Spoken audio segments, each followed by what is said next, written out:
Hello everyone. Today we are going to talk about BMW's case about feminine ethics. Me, Fergan Erenay, and my teammate Yasemin Lengerli.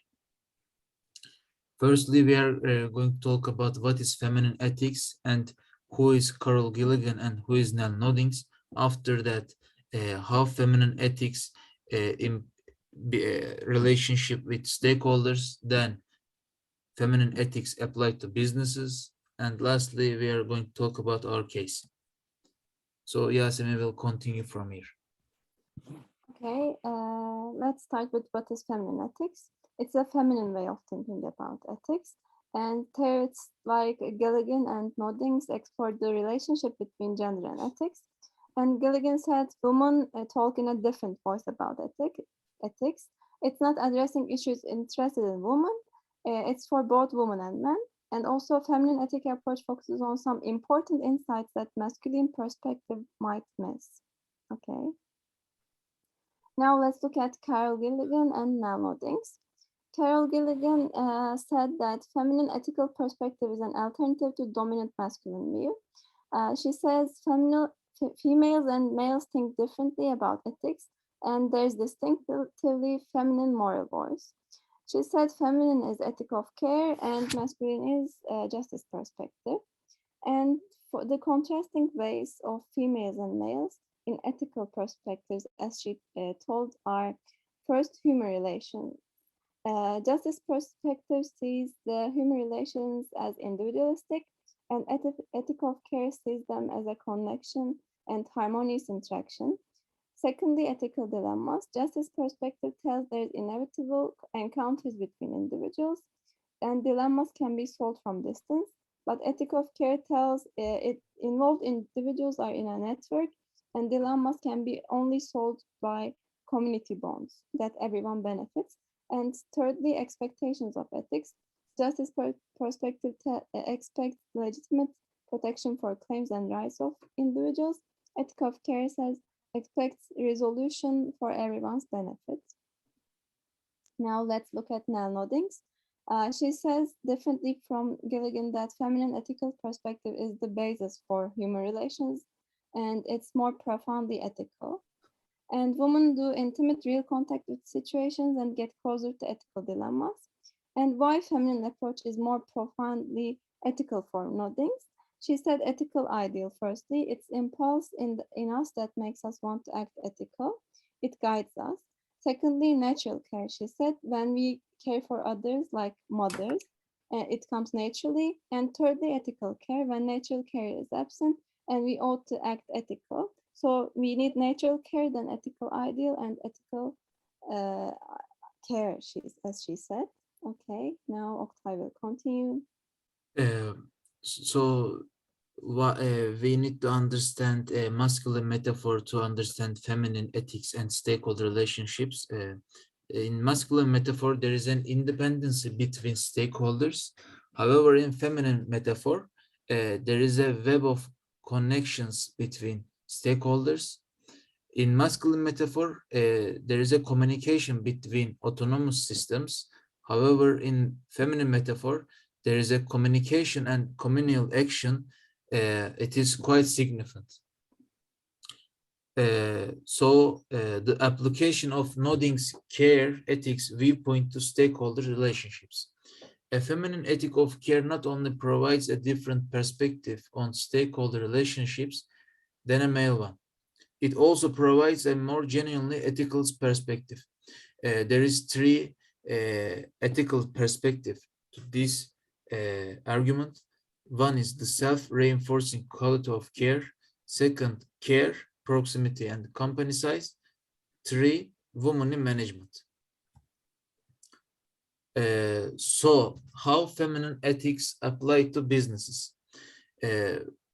We add both masculine and feminine ethics here to understand more briefly, more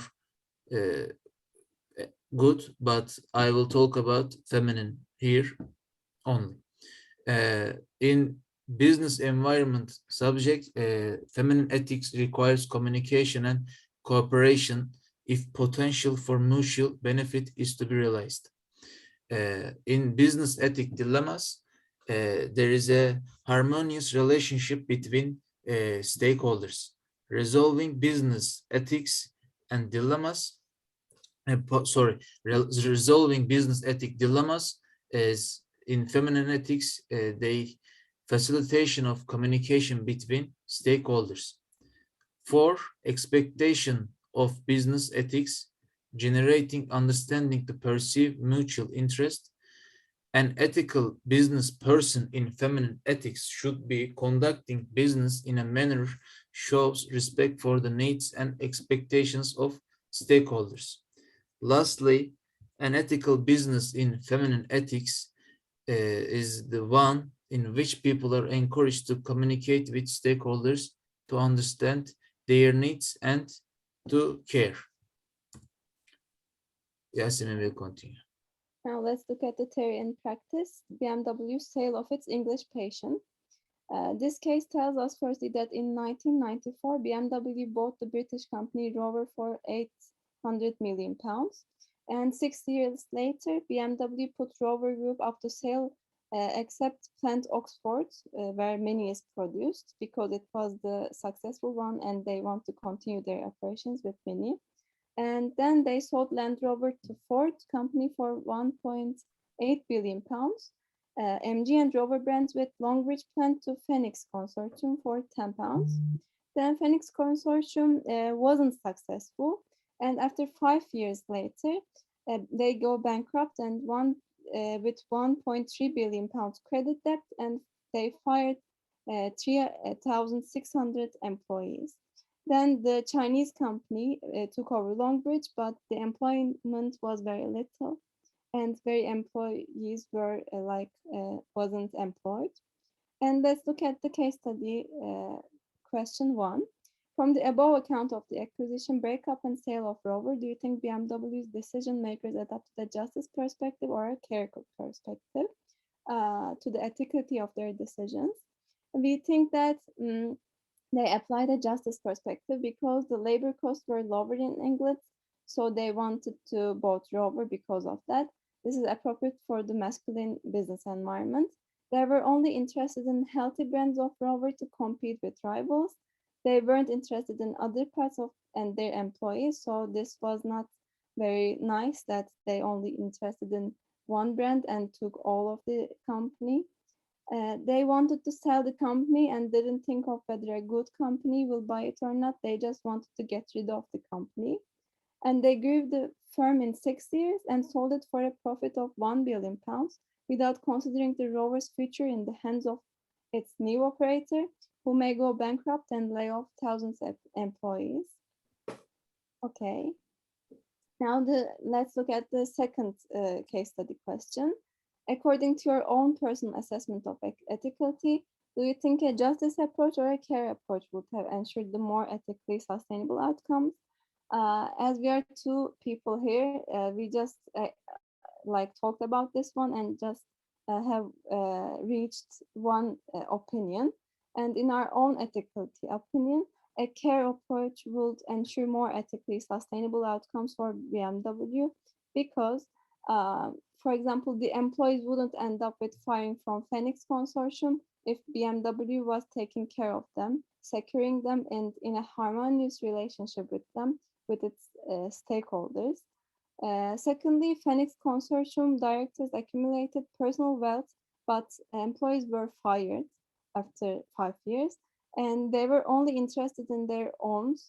And if they were following a care approach totally, including stakeholders, everyone would have benefited, and this would be more ethically, as we think. And they would have followed Rover's operations after they sold it and examined the ethicality for everyone. So this would be better in terms of ethicality. And that's it. These are our references. And thank you for listening. If you have any questions, we would like to answer them.